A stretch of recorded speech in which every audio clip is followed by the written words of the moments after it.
Jadi perak berapa saudara? Naik berapa ratus persen? Pokoknya lipat-lipat.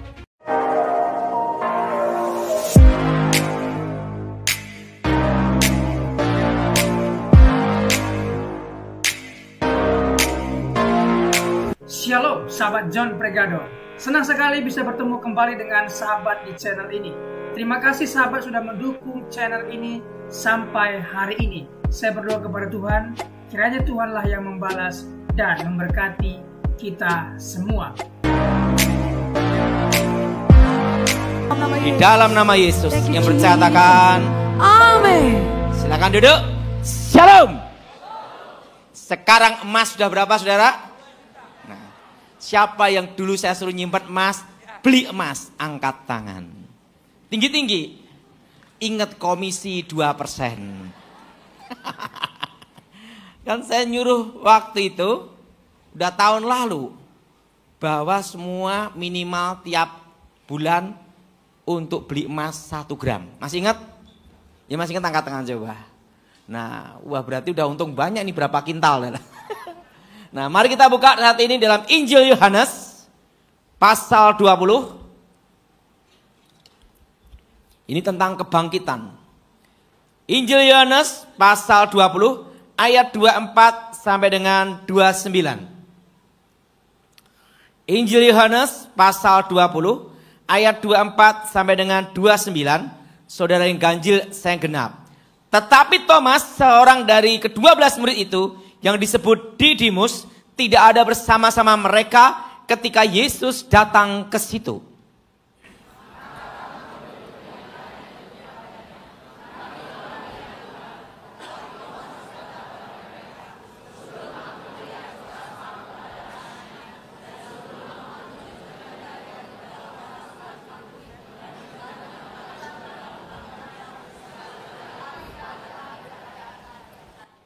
Delapan hari kemudian murid-murid Yesus berada kembali dalam rumah itu dan Thomas bersama-sama dengan mereka. Sementara pintu-pintu terkunci, Yesus datang dan ia berdiri di tengah-tengah mereka dan berkata, "Damai sejahtera bagimu."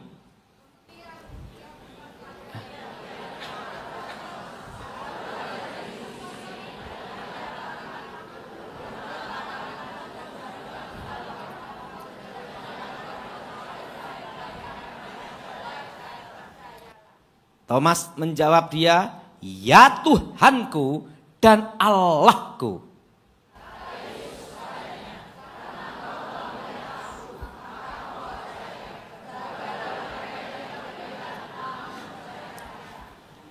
Dalam Injil Yohanes ini ada satu pengakuan yang luar biasa, yaitu di dalam diri Thomas berkata apa? Adonai Elohim.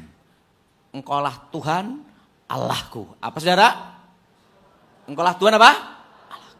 Thomas, dia tidak percaya kebangkitan Yesus. Terus dia tahu, raja hebat, yang kaisar hebat apapun, mati, tidak bangkit. Ada lagi orang yang mati, hidup lagi. Setelah itu mati lagi, tidak bangkit. Banyak jenderal, banyak raja, banyak kaisar, banyak presiden. Mati, tidak bangkit. Yang membedakan adalah Yesus mati dan bangkit dan hidup selamanya. Tepuk tangan untuk Tuhan kita adalah. Kalau Yesus tidak bangkit, tidak hidup kembali, sia-sialah iman kita. Tidak ada gunanya. Tapi yang membedakan ada satu. Yesus mati, bangkit, hidup selama-lamanya. Kenapa? Karena musuh yang terbesar, yang paling berat yang dihadapi adalah maut. Ada apa saudara? Yaitu kematian. Itu musuh yang paling berat. Kenapa? Saya punya nenek. Nenek ini, nenek saya sendiri, nenek guru saya. Dia punya ilmu poncosono. Kalau dia mati, kena tanah, hidup lagi. Misalnya dia dibunuh, tangannya potong, darah netes ke tanah, nyambung lagi, hidup lagi. Dan udah tahu, orang yang susah mati itu luar biasa. Apa saudara? Orang apa saudara? Orang yang susah mati itu luar apa? Dari badannya sampai keluar namanya itu ulet-ulet, saudara. Belatung-belatung, saudara. Dan anehnya, nenek saya ini kan tidur di atas api. Ini lincak kayak bambu, dia tidur di lincaknya ini dan itu tidak bisa terbakar. Ininya bambunya, saking saktinya, saudara. Dan ulet-ulet belatung di dalam badannya itu, saudara, gerak-gerak gini, itu pun juga kebal api juga, saudara. Tidak bisa mati. Saya ngelihat orang yang susah mati dalam hidup saya itu sekali itu, saudara. Dan nenek saya umurnya 100 tahun. Dan apa yang terjadi? Yang namanya daun kelor, galeh kelor, sampai mandi kelor, saudara, tetap tidak bisa mati, saudara. Saking saktinya, saudara. Suatu kali diambil inisiatif, ditusuk dengan pusaka keris yang terbuat dari batu meteor. Tusukkan, jelep. Kebal tetap. Tidak bisa mati juga. Akhirnya apa? Suatu kali saya bertobat. Nenek, maukah engkau percaya Yesus? Dia hanya berkata gini, aku hanya percaya yang bisa bikin aku mati, katanya. Sambil marah gitu. Saya ngomong, ada satu yang lebih hebat, nenek. Yaitu Yesus. Coba engkau ngomong sama Yesus. Untuk minta mati. Nenek saya ngomong gini, Yesus, kalau engkau sakti, matiin aku. Mati beneran. Dan sampai sekarang tidak bangkit. Suatu kali saya ditanya sama seseorang, nenekmu masuk surga atau tidak? Tidak tahu saya. Karena posisinya dia ngomong, Yesus, kalau engkau sakti, matiin saya. Mati beneran. Dan itu saya ngelihat di depan mata saya sendiri. Orang sehebat apapun, mati tidak bangkit lagi. Dan nenek saya sudah dikubur dan tidak bangkit sampai sekarang. Nah, tapi Yesus, dia mati hidup selama-lamanya. Saya orang yang susah untuk percaya Tuhan. Orang sombong itu paling susah untuk percaya. Amin. Orang sombong itu paling susah untuk percaya. Saya merasa apa? Hebat. Bisa kebal, bisa menghilang berbagai macam ajian. Jadi untuk bertobat susah. Karena apa? Karena majelis gereja aja kalau mau khotbah pinjem jimat saya dulu. Supaya khotbah lebih mantap. Jadi untuk apa saya percaya Tuhan? Betul? Untuk menghilang bisa, kebal bisa, semua bisa. Tapi ingat, suatu kali saya kalah sama pendeta gemuk yang namanya Gilbert Lumendong. Dan di dalam waktu itu saya berkata, kalau aku kalah, aku ikut kamu. Dan dalam pertarungan itu saya kalah. Dan waktu saya kalah, disitulah saya mengakui di atas langit ada langit. Saya bertobat, saya percaya Yesus. Dan apa yang terjadi? Gilbert benar atau tidak, saya ikut Gilbert. Jadi agama saya adalah ikut Gilbert. Jadi Gilbert benar atau tidak, ikut Gilbert saya adalah. Karena saya kalah sama Gilbert adalah. Nah kalau saya kalah yang sama si A, ya ikut si A adalah. Dan saya ikut Gilbert 32 tahun. Tidak pernah digaji lagi. Tidak pernah diapa, saudara? Tidak pernah digaji. Dan saya bukan pendeta. Saya terus terang bukan pendeta. Kan ada beban mental dalam hidup saya. Saya bukan pendeta. Dan apa yang terjadi? Gilbert benar atau salah, saya ikut Gilbert. Dan saya pelayanan di tempatnya Gilbert. Boleh ditanya sama Gilbert. Tidak pernah ngambil PK. Ongkos pulang pergi bayar sendiri. Nginep cari sendiri. Selama 32 tahun. Kenapa? Karena saya kalah sama si gemuk. Itulah bayarannya. Dan apa yang terjadi? Waktu 1 tahun saya hilang ingatan. Saya ketemu Yesus sendiri. Dia berkata, akulah Alfa, akulah Omega. Akulah yang awal, akulah yang akhir. Itu tahun 93. Saya bertemu Yesus sendiri. Dengan mata saya terbuka. Dan dia tunjukkan lubang pakunya di sini. Makanya Thomas itu mirip saya. Kenapa? Ya Tuhan, ya Allahku. Adonai Elohim. Dan apa yang terjadi? Saya lihat ininya berkilauan. Dan lubang pakunya di sini dia tunjukkan. Akulah Alfa, akulah Omega. Saya ketemu Yesus sendiri. Adonai Elohim. Nah, disitulah kekuatan saya musnah sampai sekarang. Disitulah saya mulai mengiring percaya Yesus. Tetapi kalau saya ditanya, agamamu apa? Ikut Gilbert. Kalau saya kalahnya sama Michael Gunawan, agamanya apa? Michael Gunawan.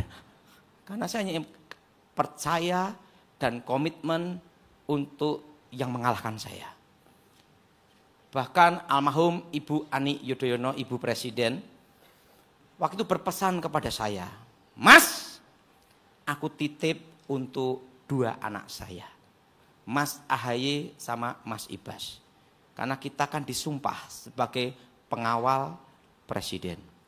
Menjaga presiden dan keluarganya. Dan waktu itu sumpah saya hanya untuk keluarga presiden. Bukan kepada negara. Kepada apa, saudara? Keluarga apa? Presiden. Dan waktu itu saya berkata sama almarhum Ibu Ani, sama almarhum Pramono Edi, bahwa saya akan lakukan sumpah saya dalam kondisi apapun untuk menghantarkan Mas Ahaye dan Mas Ibas sampai ke atas dan tugas saya selesai. Langsung apa yang terjadi? Ibu Ani ngomong, saya percaya sama Mas, pasti akan pegang sumpah ini sampai mati. Apa yang terjadi? Beliau meninggal, almarhum Edi Wibowo meninggal, almarhum Ibu Ani meninggal. Saya tetap menjaga Mas Ahaye dan Mas Ibas sampai sekarang. Kenapa? Kesetiaan dan kehormatan. Makanya saya ngomong sama Mas Ibas, saya tetap pengawal almarhum. Satu hal, saya belajar satu hal. Orang itu yang paling susah yang bertobat adalah orang yang sombong. Betul? Betul? Betul? Nah, saudara yang kasih dalam Tuhan, resesi ekonomi yang sebenarnya akan kita jalani, yaitu bulan 6 dan bulan 7. Dan semakin bulan semakin berat. Itu puncaknya itu di 2026. Puncaknya apa, saudara? Puncaknya tahun berapa, saudara? 2026. Semakin berat, semakin apa? Berat. Puncaknya itu di tahun 2026. Udah paham di sini, saudara? Dan kita akan menjalani goncangan demi goncangan. Bukan hanya global aja, tetapi di Indonesia juga. Goncangan ekonomi. Apa, saudara? Nah, tapi ingat, saudara, Tuhan itu baik menunjuk Pak Presiden Prabowo jadi presiden. Kenapa? Karena yang sanggup untuk mengamankan dan mengambil keputusan yang tepat dalam kondisi seperti ini adalah militer. Apa, saudara? Militer. Nomor 1 apa? Aman dulu. Siapa yang setuju? Angkat tangan, saudara. Yang penting apa, saudara? Makanya, dan keamanan itu berhubungan dengan namanya perut. Saudara. Ngomong sama sebelahnya, perutmu. Saudara. Makanya sama Pak Prabowo ada namanya makan gratis bergizi. Betul? Artinya apa? Perut beres dulu. Ngomong sebelahnya, perutmu beres juga. Jelas? Nah, makanya kita harus berdoa mendukung program Pak Prabowo. Kenapa? Karena untuk keamanan itu berhubungan dengan perut. Nomor 1 itu. Dan kedua, kita mau tidak mau harus menjalani masa-masa yang berat ini. Dan bisnis yang bertahan adalah apa yang engkau alami, engkau fokuskan apa adanya. Jangan pakai bisnis baru, masih uji coba. Siapa yang setuju angkat tangan saudara? Jelas? Untuk apa saudara? Bertahan. Dan waktu itu saya memberitahu jangan utang bank. Dan ingat, pengganti emas adalah perak.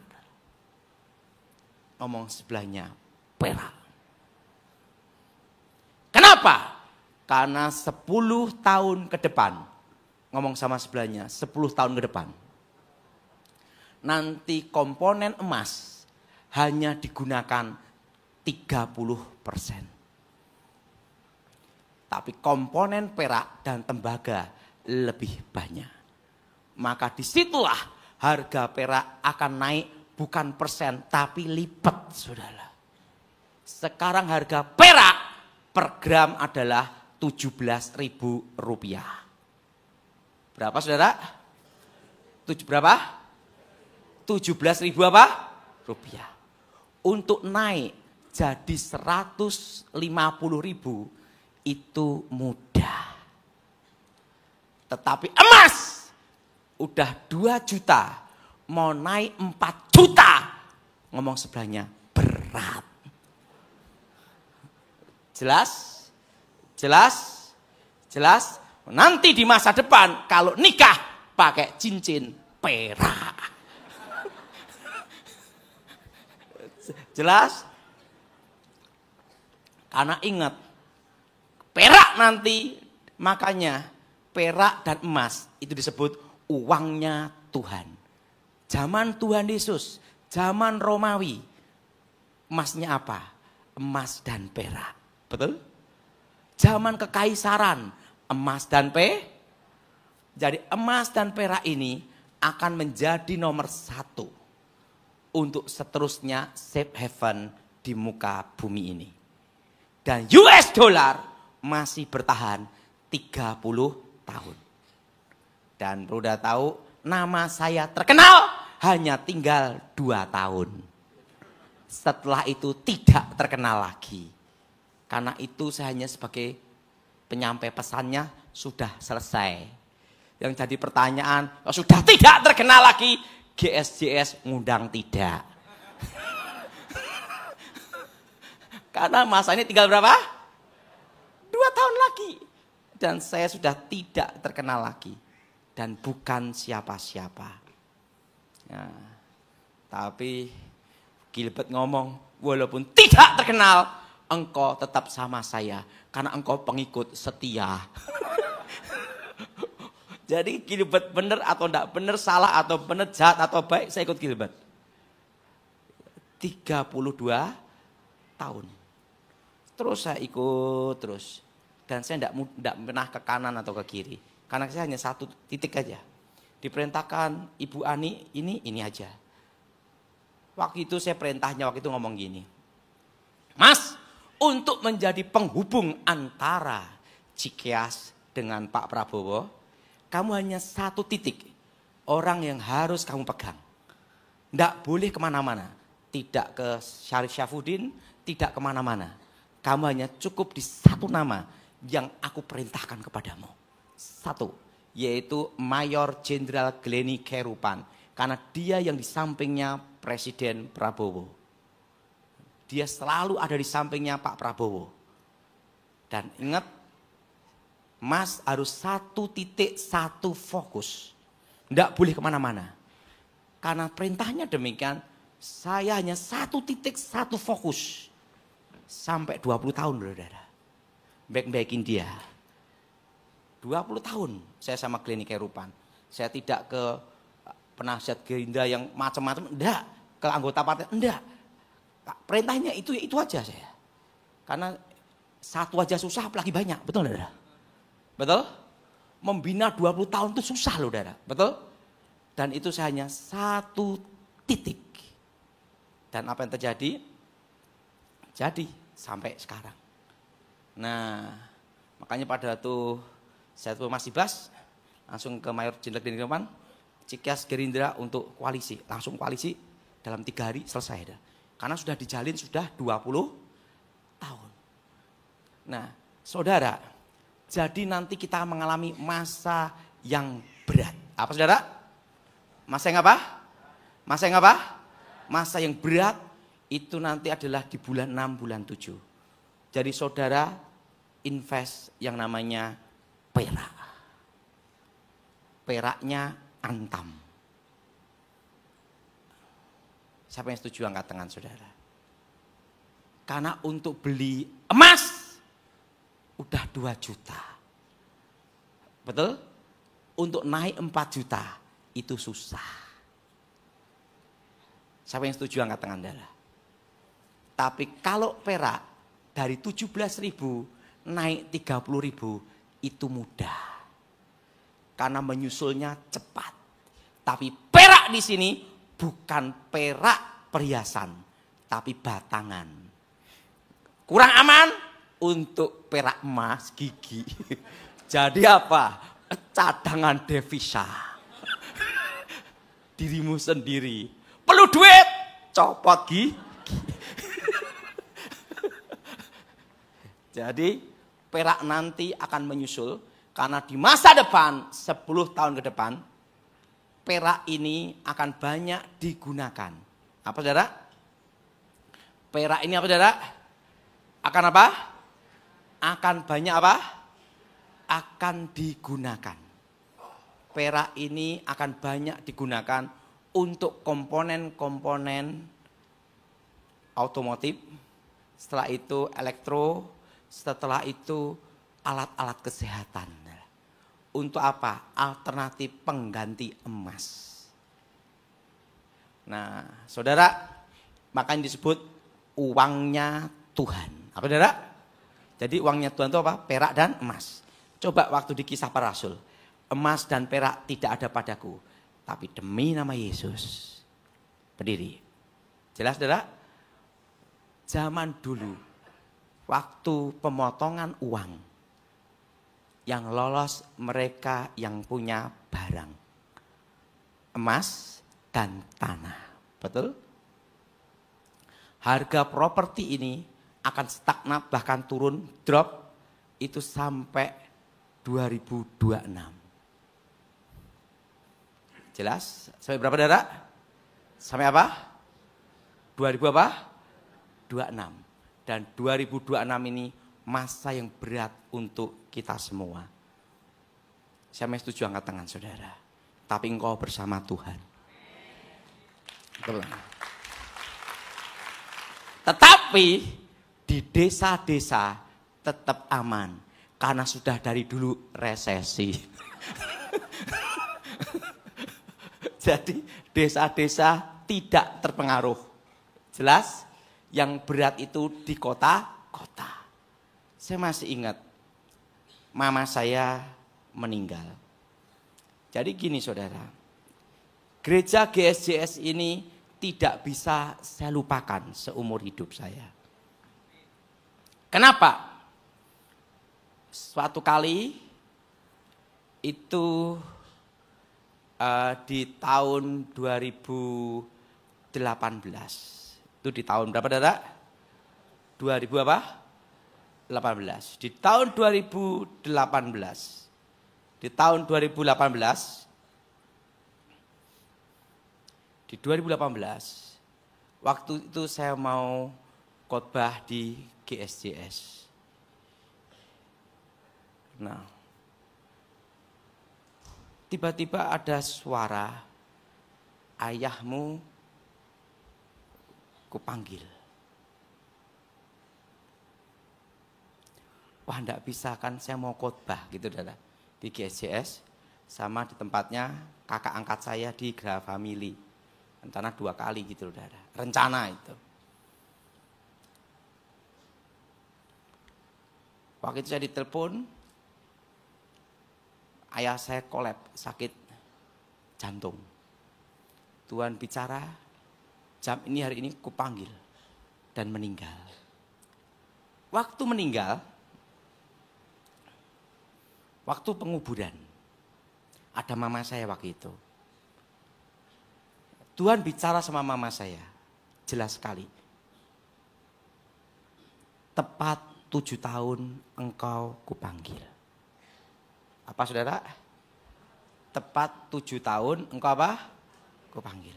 Itu kira-kira tahun 2018. Dan apa yang terjadi?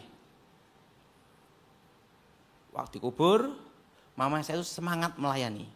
Maka saya beritahu, mati itu ada jadwalnya, itu benar saudara. Apa yang terjadi? Dia kan suka naik sepeda dan lainnya. Mama saya ini cerewet sekali saudara. Mantune mumet. Nah, mumet saudara. Akhirnya saya ambil suatu kebijakan, suatu keputusan. Supaya dia ada kesibukan. Dia kan suka namanya bangun rumah. Suka apa saudara? Bangun apa? Bangun apa? Bangun rumah. Tak kasih tukang 3 atau 4 aja, biar dia bangun rumah terus. Jadi kalau marah-marah, biar sama tukang. Lah, kalau mantunya dimarah-marahin dia, mantunya gini. Begitu dia keluar, kita suaminya gantian, saudara. Ya mumet saya, betul saudara? Maka ingat saudara yang punya mertua seperti itu, ini alternatifnya. Saudara. Tak kasih kerjaan dia di bangunan. Wah, kalau bangunnya udah selesai, mumet juga saya. Harus dibangun di mana lagi kan gitu dah. Makanya saya beli tanah terus itu untuk supaya dia bangun terus dah. Dan kalau udah bangun dia, wah Daud, mamamu ini paling berjasa. Aku bangunkan rumah-rumah untuk kamu. Dalam hatiku, aku dia nyesel senep. Loh kenapa? Mau ndak mau bangun terus ya dah.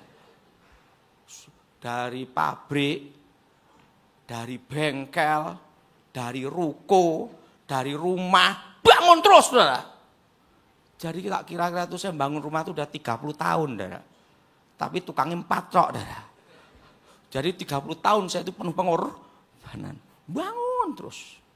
Makanya rumah saya itu banyak yang kosong itu ya gara-gara mama saya itu, saudara. Karena apa? Biar dia bangun terus, saudara. Nah, mantunya semua senang dengan cara saya. Tiba-tiba dia sakit Parkinson. Komplikasi. Udah komplikasi tahun 2021 Corona Delta. Apa saudara? Corona apa? Corona apa? Corona Delta. Dia yang diprediksi mati duluan. Udah Parkinson, udah gula, super komplit. On the deal harus turun. Apa yang terjadi? Kan Tuhan bicara, 7 tahun kau baru ku panggil. Dia dimasukkan ruang isolasi, kanan kiri mati semua. Hanya dia yang tetap hidup.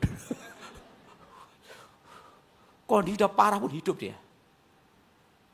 Lolos corona 2022-2023. Dan Tuhan bicara 2018 ngomong gini, engkaulah yang akan menutup matanya dia.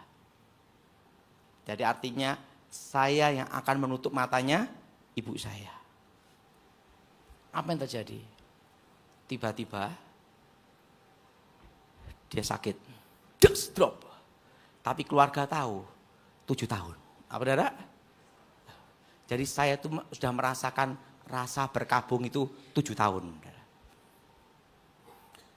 Saya baikin mama saya, maunya apa, ya udahlah gitu. Kita sebagai anak, betul? Udah. Tepat 7 tahun. Tiba-tiba dia sakit, drop. Bawa ke rumah sakit. Waktu itu saya khotbah di Jambi. Ditelepon bolak-balik. Tahu cepat kamu pulang. Mama nunggu kamu. Kondisi udah sekarat. Tapi saya yakin dia tidak akan bisa mati sebelum saya menutupkan matanya. Nah, saya pulang ke Solo, lihat mama saya. Saya tahu bahwa dia akan meninggal tepat 7 tahun. Apa yang terjadi? Malam itu saya lihat mama saya, paginya saya ngomong sama Feli. Terus terang saya tidak tega melihat seseorang dalam kondisi sekarat. Betul?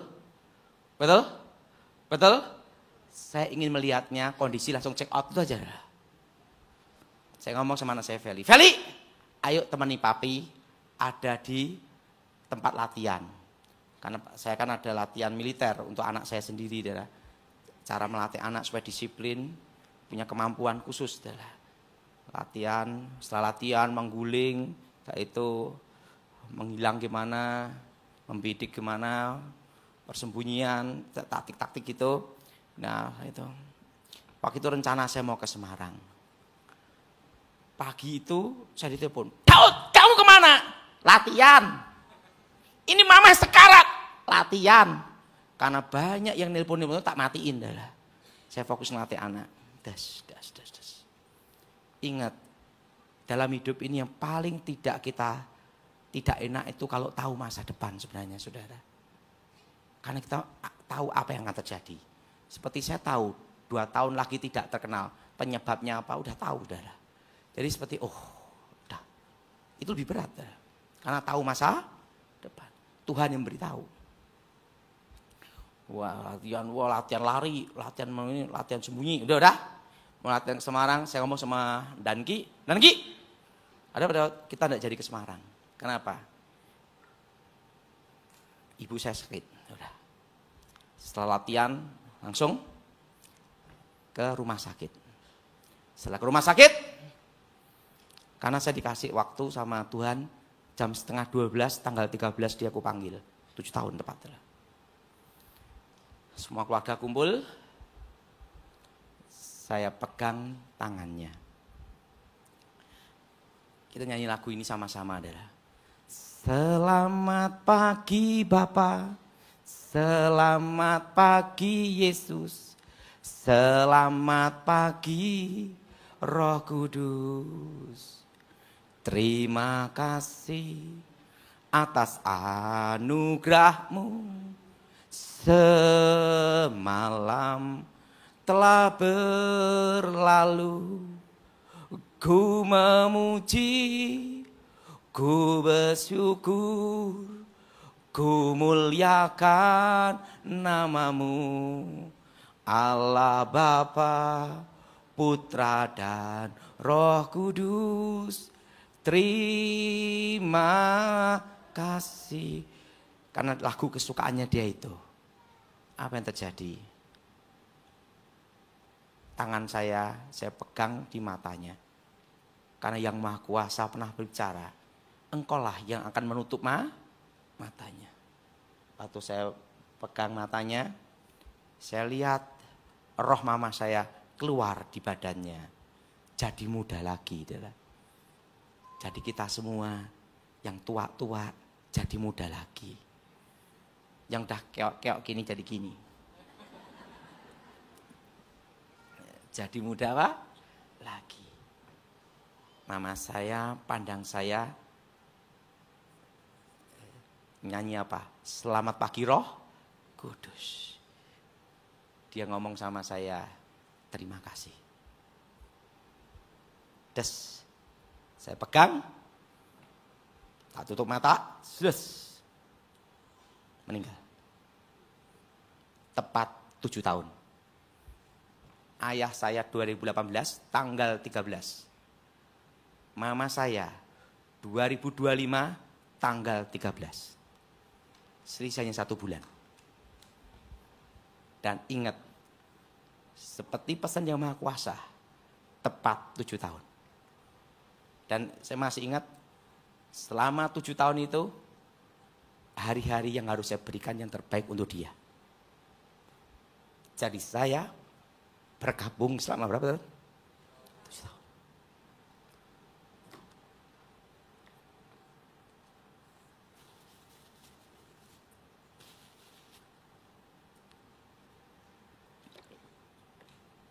Maaf, terharu ya.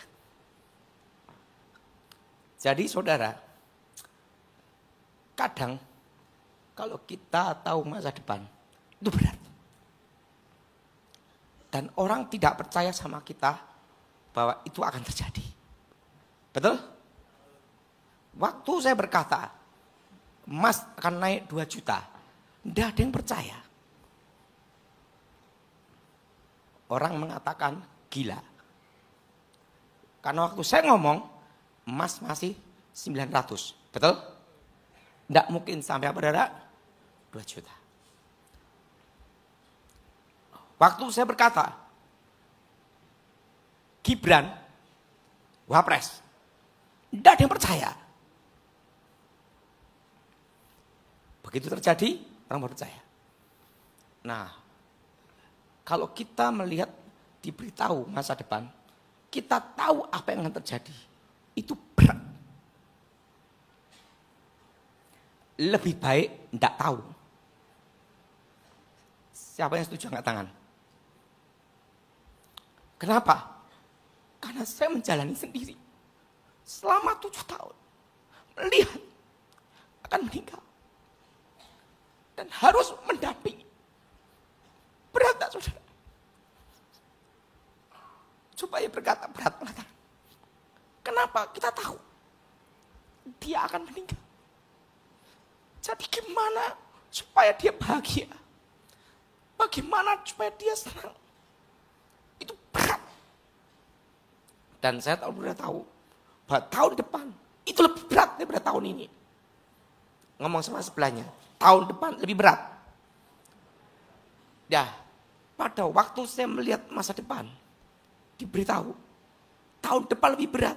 Itu bukannya saya happy loh, saudara. Yo mumet, saudara. Karena kita akan tahu masa yang berat. Betul? Betul?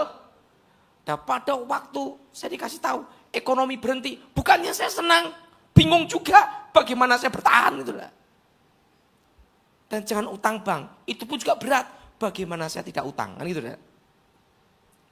Nah, itu masa yang berat. Saya kan dampingi mama saya 7 tahun. Saya berusaha baikin dia. Dia pengen apa, saya lakukan. Nah, kadang itu saudara ya. Nanti, waktu perak nanti, begitu naik 30.000, saudara semua siap-siap. Pada waktu emas ini 2 juta, itu menuju arah hiperinflasi.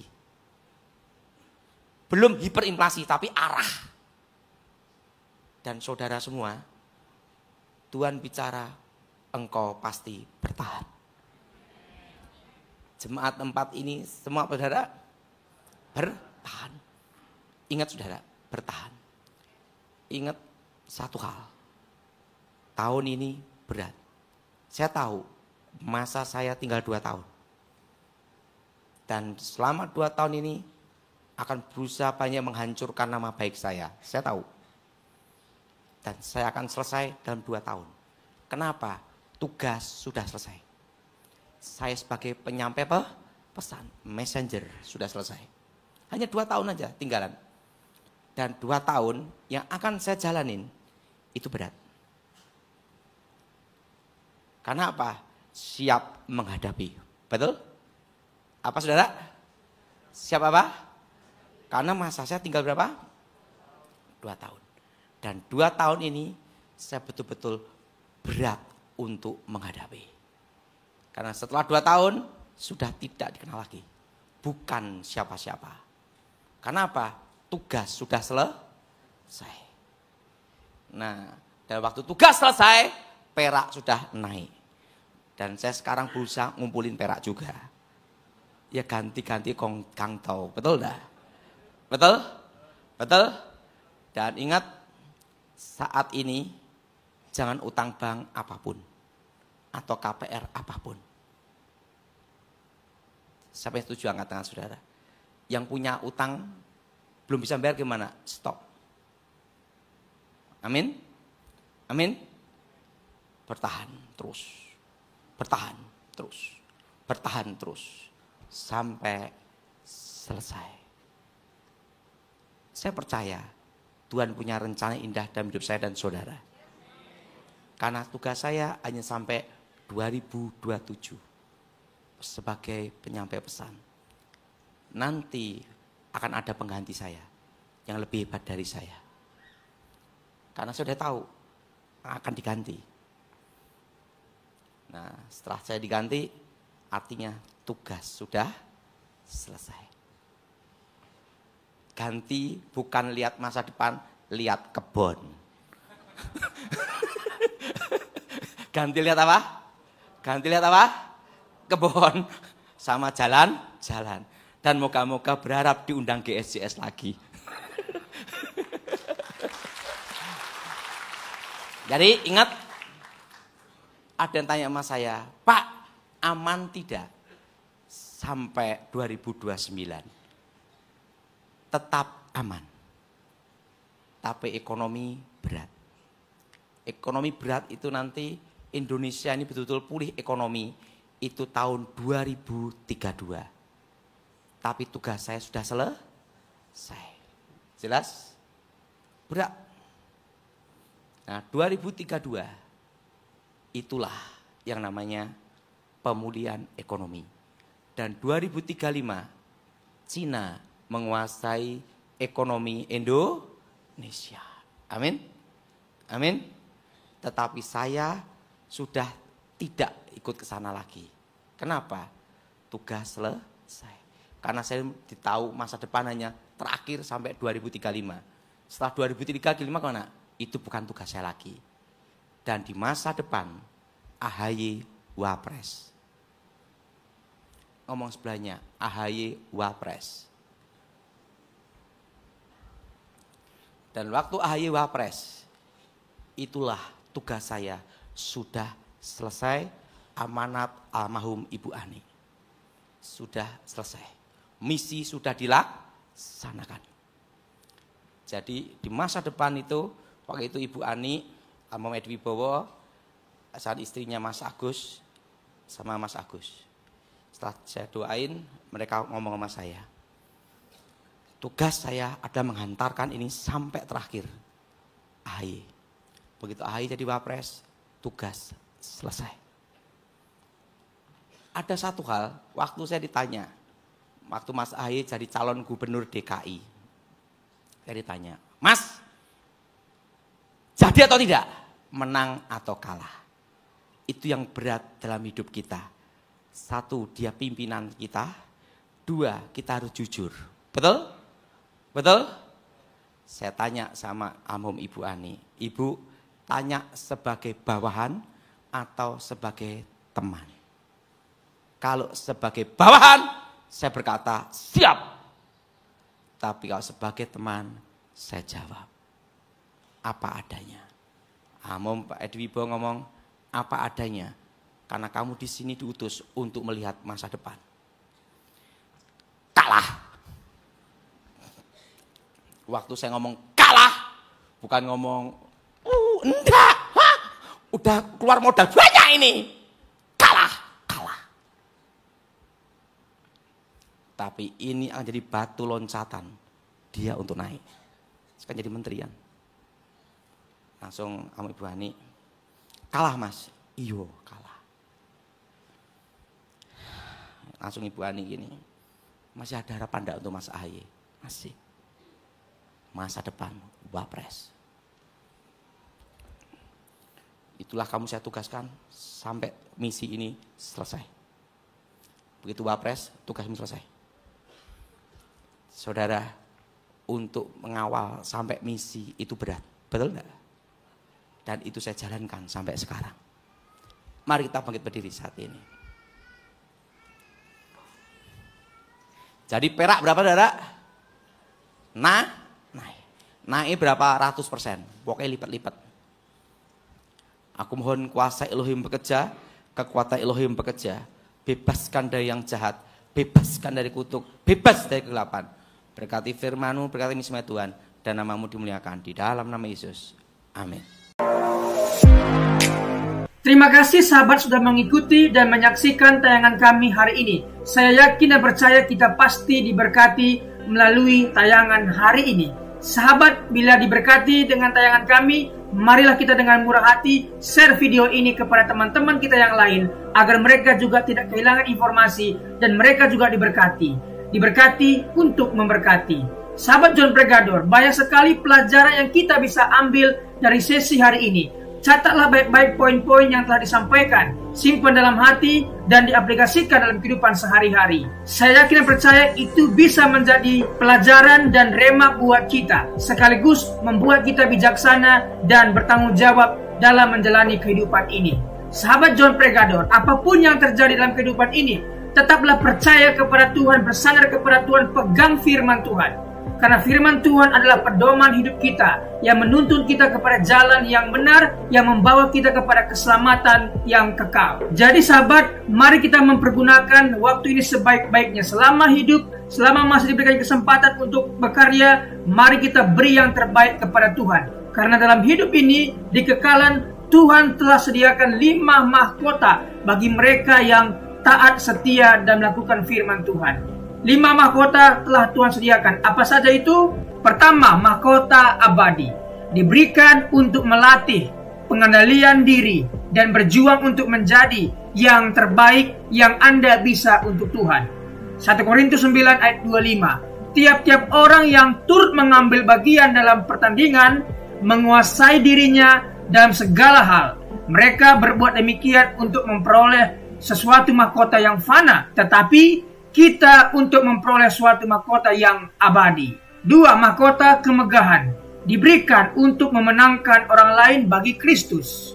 1 Tesalonika 2 ayat 19. Sebab siapakah pengharapan kami atau sukacita kami atau mahkota kemegahan kami di hadapan Yesus Tuhan kita pada waktu kedatangannya, kalau bukan kamu. Mahkota kemegahan memenangkan jiwa.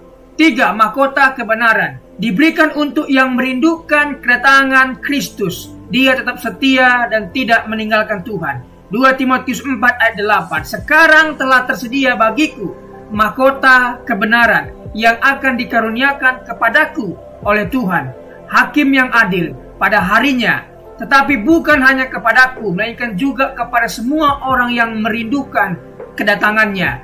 Bila kita setia, taat, dan tidak murtad, dan merindukan kedatangannya, maka pasti kita akan mendapatkan mahkota kebenaran. 4. Mahkota kehidupan diberikan untuk bertahan dalam pencobaan. Yakobus 1 ayat 12. Berbahagialah orang yang bertahan dalam pencobaan, sebab apabila ia sudah tahan uji, ia akan menerima mahkota kehidupan yang dijanjikan Allah kepada barang siapa yang mengasihi Dia. Ketika kita dalam pencobaan, kita tetap setia kepada Tuhan. Ketika kita dianiaya, kita tetap mempertahankan iman kita. Maka orang seperti inilah yang akan mendapat mahkota kehidupan. Wahyu 2 ayat 10. Jangan takut terhadap apa yang harus engkau derita. Sesungguhnya iblis akan dilemparkan beberapa orang dari antaramu ke dalam penjara supaya kamu dicobai, dan kamu akan beroleh kesusahan selama 10 hari. Hendaklah engkau setia sampai mati, dan aku akan mengaruniakan kepadamu mahkota kehidupan. 5. Mahkota kemuliaan diberikan untuk rajin dan setia mengembalakan kambing domba gereja atau jemaatnya Tuhan. 1 Petrus 5 ayat 4. Maka kamu apabila gembala agung datang, kamu akan menerima mahkota kemuliaan yang tidak dapat layu. Untuk mendapatkan mahkota, kita harus mengikuti peraturan pertandingan dan mencapai garis akhir serta tetap memelihara iman kepada Tuhan Yesus.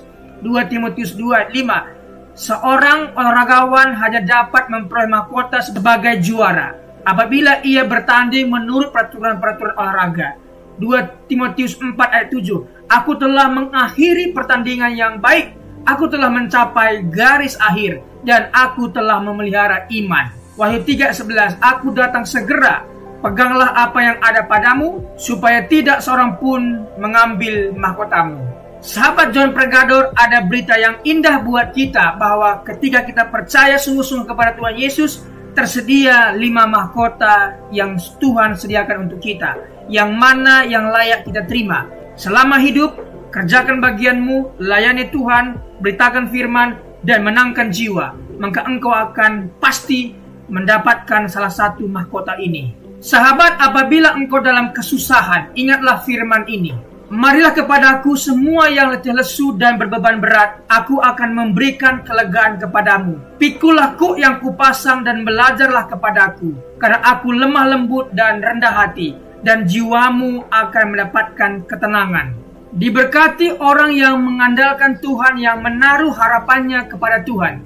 Ia akan seperti pohon yang ditanam di tepi air, yang merambat akar-akarnya ke tepi batang air, dan yang tidak mengalami datangnya panas terik, yang daunnya tetap hijau, yang tidak khawatir dalam tahun kering, dan yang tidak berhenti menghasilkan buah. Janganlah takut, sebab aku menyertai engkau. Janganlah bimbang, sebab aku ini Allahmu. Aku akan meneguhkan, bahkan akan menolong engkau. Aku akan memegang engkau dengan tangan kananku yang membawa kemenangan. Sebab aku ini mengetahui rancangan-rancangan apa yang ada padaku mengenai kamu.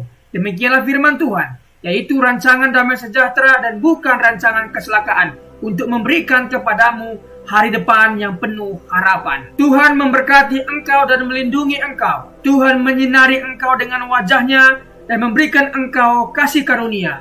Tuhan menghadapkan wajahnya kepadamu dan memberikan engkau damai sejahtera. Tetaplah berpegang pada janji Tuhan. Diberkati sahabat John Pregador dimanapun berada. Pekerjaan apapun yang sedang dikerjakan, Tuhan buat berhasil. Darah Yesus buka dalam berkat, keberuntungan, keberhasilan, masa depan yang penuh harapan diberikan Tuhan kepada setiap pendengar setia John Pregador. Terima kasih, Tuhan Yesus memberkati. Mari kita berdoa. Tuhan Yesus, terima kasih buat hari ini. Kami percaya setiap hari adalah hari yang baik Engkau berikan kepada kami. Dan hari ini pun kami merasakan kebaikan Tuhan dan tidak ada alasan kami untuk tidak mengucap syukur. Terima kasih sepanjang hari yang Tuhan berkati. Terima kasih renungan kabar baik yang sudah kami dengar hari ini. Diberkatilah kiranya semua pendengar setia John Pregador. Dibukakan jalan berkat, jalan keberuntungan, keberhasilan mereka. Pekerjaan mereka berhasil dan beruntung. Keluarga mereka diberkati oleh Tuhan. Terima kasih Tuhan Yesus. Pertemukan kami di hari-hari berikutnya dengan keadaan sehat dan baik, diberkati oleh Tuhan Yesus. Terima kasih buat pembicara narasumber hari ini. Diberkati pekerjaan, usaha, bisnis apapun yang mereka kerjakan, Tuhan buat berhasil dan beruntung. Terima kasih Tuhan Yesus. Demi nama Tuhan Yesus kami berdoa dan mengucap syukur. Haleluya. Amin.